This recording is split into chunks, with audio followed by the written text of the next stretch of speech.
So Luke chapter 4, starting in verse 14, and I'll read through verse 30.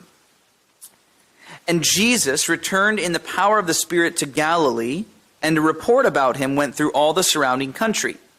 And he taught in their synagogues, being glorified by all. And he came to Nazareth, where he had been brought up, and as was his custom, he went to the synagogue on the Sabbath day. And he stood up to read. And the scroll of the prophet Isaiah was given to him. He unrolled the scroll and found the place where it was written, "The Spirit of the Lord is upon me, because he has anointed me to proclaim good news to the poor. He has sent me to proclaim liberty to the captives and recovering of sight to the blind, to set at liberty those who are oppressed, to proclaim the year of the Lord's favor." And he rolled up the scroll and gave it back to the attendant and sat down.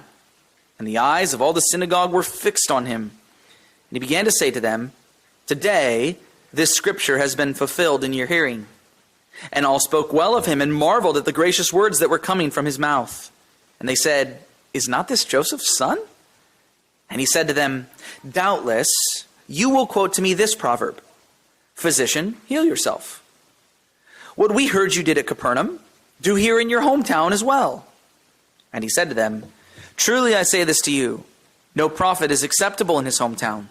But in truth I tell you, there were many widows in Israel in the days of Elijah, when the heavens were shut up 3 years and 6 months, and a great famine came over all the land.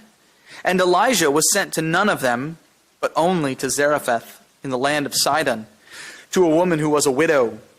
And there were many lepers in Israel in the time of the prophet Elisha, and none of them was cleansed, but only Naaman the Syrian." When they heard these things, all in the synagogue were filled with wrath.